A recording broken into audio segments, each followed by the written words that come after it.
Hello everyone, I hope आप सब अच्छे होंगे। और आज अपन एक साइंस का इंपॉर्टेंट चैप्टर पढ़ेंगे, मानव तंत्र ह्यूमन सिस्टम पढ़ेंगे, जो कि 10th क्लास के लिए भी इंपॉर्टेंट है। और जनरल साइंस के हिसाब से इस देखें तो भी क्या होता है, इंपॉर्टेंट होता है, क्योंकि जो कॉम्पिटिटिव एग्जाम है उनके अंदर इस चैप्टर से अच्छे क्वेश्चन बनते हैं। तो इसको ध्यानपूर्वक पढ़ना है और हम इसको क्या करेंगे, छोटे छोटे टुकड़ों में तोड़ के इस चैप्टर को पढ़ेंगे, क्योंकि ये चैप्टर क्या वैसे बहुत लॉन्ग चैप्टर है। तो आइए हम इसको पढ़ते हैं, ह्यूमन सिस्टम को। ह्यूमन सिस्टम क्या होता है? तो मानव शरीर होता है वो प्रकृति की एक अद्भुत और जटिल संरचना है, और यह संरचनात्मक इकाइयों के समन्वय से संचालित होती है। और इसका जो प्रारंभिक संगठन होता है वो परमाणु, अणु और यौगिकों से मिलकर बना होता है। और इस शरीर की जो आधारभूत इकाई होती है वो होती है कोशिका। यानी कि जिस प्रकार मकान बनाने के लिए हम ईंट का यूज करते हैं, तो ईंट मकान की क्या होती है, बेस यूनिट होती है, यानी आधारभूत इकाई होती है। उसी प्रकार हमारे शरीर की जो आधारभूत इकाई होती है वो क्या होती है, कोशिका। कोशिका शरीर की मूलभूत संरचनात्मक तथा क्रियात्मक इकाई है। यानी कि संरचनात्मक का मतलब क्या हो गया, हमारे शरीर को संरचना प्रदान कौन करती है, कोशिका करती है। और इस कोशिका के द्वारा हमारे शरीर के कार्य संपादित होते हैं।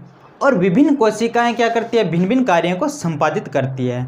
और यदि समान कार्य करने वाली कोशिका एक साथ मिल जाती है तो ऊतक का निर्माण करती है। उदाहरण के तौर पे ऊतक कौन सा होगा, पेशी हो गया, अस्थि हो गया आदि। तो समान कार्य करने वाली कोशिकाएं मिलकर किसका निर्माण करती है, ऊतक का निर्माण करती है। अब क्या होता है, ऊतक का निर्माण हो गया तो दो या दो से अधिक ऊतक मिलकर के किसी विशेष क्रिया को करते हैं। ऊतकों के इस युग्मज समूह को अंग कहते हैं। उदाहरण के तौर पे आमाशय, यकृत इत्यादि। यानी कि जो ऊतक बने थे वो ऊतक क्या करेंगे, दो या दो से अधिक ऊतक मिलेंगे और एक विशेष कार्य को संपादित करेंगे। तो ऊतकों के इस समूह को अपन क्या बोलेंगे, अंग बोलेंगे। उदाहरण के तौर पर स्टमक हो गया और लीवर हो गया।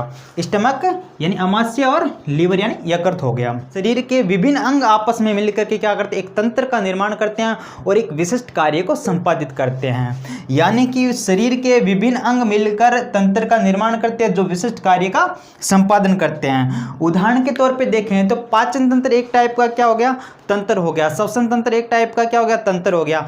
यानी पाचन तंत्र के द्वारा पूरे शरीर की जो पाचन क्रिया होती है वो संपादित होती है, और श्वसन तंत्र के द्वारा जो शरीर की पूरी श्वसन क्रिया होती है वो संपादित होती है। उसी प्रकार जनन तंत्र हो गया, रिप्रोडक्टिव सिस्टम हो गया। और ये सारे जो तंत्र होते हैं सब मिलकर के क्या करेंगे, मानव शरीर का निर्माण करेंगे। ये सारे क्या होते हैं, मानव शरीर के अंदर एक साथ सामंजस्य के साथ में कार्य करते हैं। तो हम सबको क्या करेंगे, वन बाय वन करके पढ़ेंगे। तो सबसे पहला हम पढ़ेंगे पाचन तंत्र। तो पाचन तंत्र होता क्या है, पाचन तंत्र की जो डेफिनेशन है वो इस प्रकार से देखिए, भोजन में उपस्थित जटिल पदार्थों का शरीर में अवशोषण हेतु सरलीकृत किया जाता है। इस प्रक्रिया को संपादित करने के लिए भोजन के अंतर्ग्रहण से लेकर मल त्याग तक एक तंत्र जिसमें अनेकों अंग, ग्रंथियां आदि सम्मिलित हैं होते हैं, ये सभी सामंजस्य के साथ कार्य करते हैं। ये तंत्र पाचन तंत्र कहलाता है। यानी कि इसकी जो परिभाषा है इससे अपने को पता चलता है कि ऐसा तंत्र जिसमें भोजन को अपन ग्रहण करते हैं वहाँ से लेकर के और मल त्याग तक जितने भी ग्रंथियाँ और अंग काम में आते हैं, इस पूरे सिस्टम को, इस तंत्र को अपन क्या बोलेंगे, पाचन तंत्र कहेंगे। ये पाचन तंत्र कहलाता है।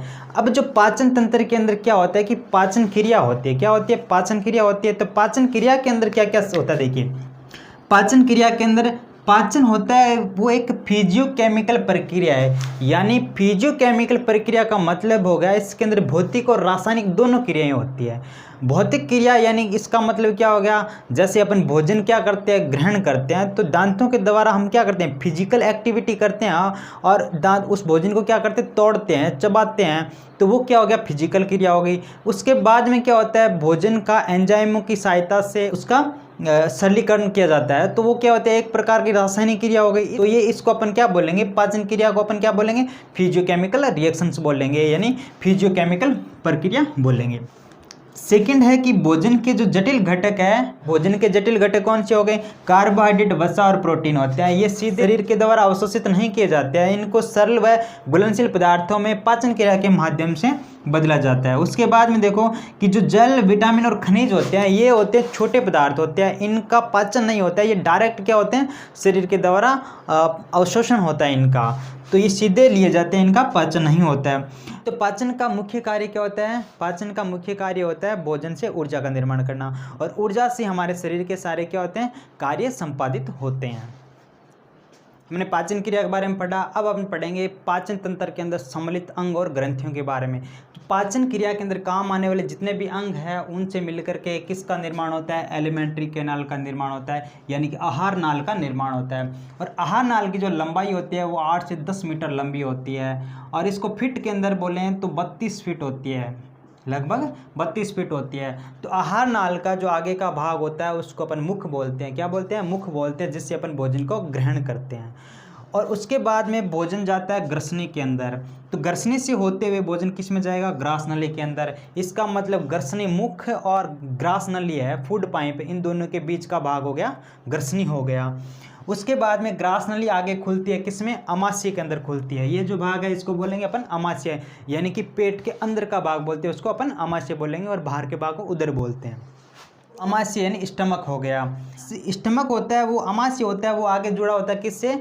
वो जुड़ा होता है छोटी आंत से। वो किससे जुड़ा होता है? छोटी आंत से। और इस छोटी आंत के अंदर क्या होता है? भोजन का पाचन होता है। और वो छोटी आंत होती है वो आगे जुड़ी रहती है बड़ी आंत से। किसके साथ में? बड़ी आंत के, जिसको बोलते हैं लार्ज इंटेस्टाइन बोलते हैं। बड़ी आंत के साथ में जुड़ी रहती है। और बड़ी आंत होती है वो लास्ट के अंदर किससे जुड़ी रहती है? गुदा से जुड़ी रहती है, यानी कि मल द्वार भी बोलते हैं उसको। यानी जो रेक्टम होता है उसको अपन क्या बोलेंगे? गुदा भी बोलते हैं। पूरे सिस्टम को अपन क्या बोलेंगे? पाचन तंत्र बोलेंगे। और इस पाचन तंत्र के अंदर इस प्रकार जाता रहता है, पहले मुख के अंदर, फिर ग्रसनी से होते हुए ग्रास नली के अंदर, फिर स्टमक के अंदर, फिर छोटी आंत के अंदर, फिर बड़ी आंत के अंदर, और फिर रेक्टम से मल द्वार से बाहर निकल जाता है। तो ये होता है। लेकिन इस भोजन को पचाने का कार्य कौन करता है? पचाने का कार्य करता है इसके अंदर सम्मिलित ग्रंथियाँ। तो देखते हैं ग्रंथियाँ कौन कौन सी होती है। पाचक ग्रंथियाँ, उनको क्या बोलेंगे? पाचन ग्रंथियाँ, डाइजेस्टिव ग्लैंड बोलेंगे।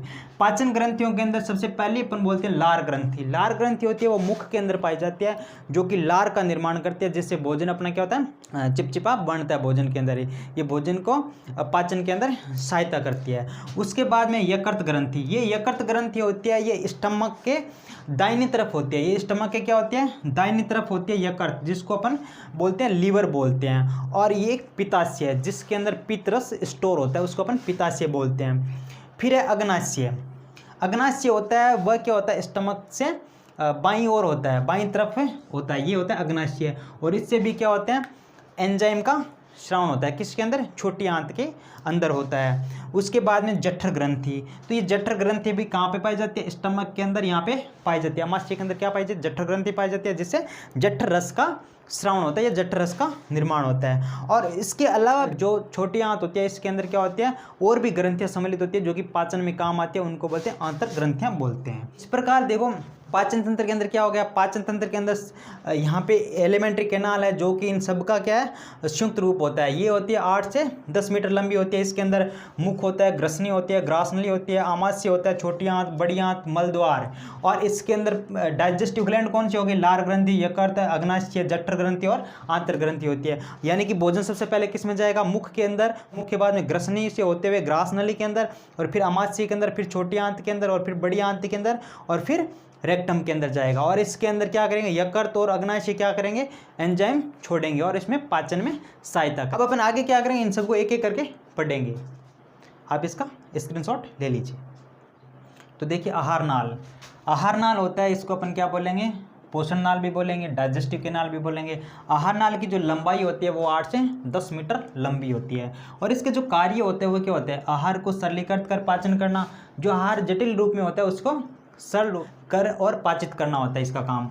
और जो पचित आहार होता है उसका अवशोषण करना होता है। आहार को मुख से मल द्वार तक पहुंचाना। जो आहार नाल है पूरा उसका काम क्या होता है? जो आहार होता है उसको मुख द्वार से रेक्टम तक पहुंचाना होता है। आहार नाल का मुख्य कार्य क्या हो गया? भोजन को मल द्वार तक पहुंचाना होता है, यानी आहार को मुख से मल द्वार तक पहुंचाना होता है। अब होती है श्रोणीय पेशियाँ आती है। वो क्या होती है? भोजन, पाचित भोजन रस तथा अवशिष्ट की गति को नियंत्रित करती है। इसके अंदर भोजन और पाचित रस से और अवशिष्ट होते हैं, उनकी जो गति होती है वो श्रोणीय पेशियों के द्वारा नियंत्रित की जाती है। इसके बाद में आता है कि इसमें जो पाचित भोजन होता है प्रोटीन, कार्बोहाइड्रेट, वसा, खनिज, लवण, विटामिन, जल आदि के रूप में विभिन्न कोशिकाओं द्वारा अवशोषित कर लिया जाता है। तो इसके अंदर क्या होता है? जो भी पाचित भोजन होता है वो आहार नाल के अंदर ही क्या कर लिया जाता है? अवशोषित कर लिया जाता है।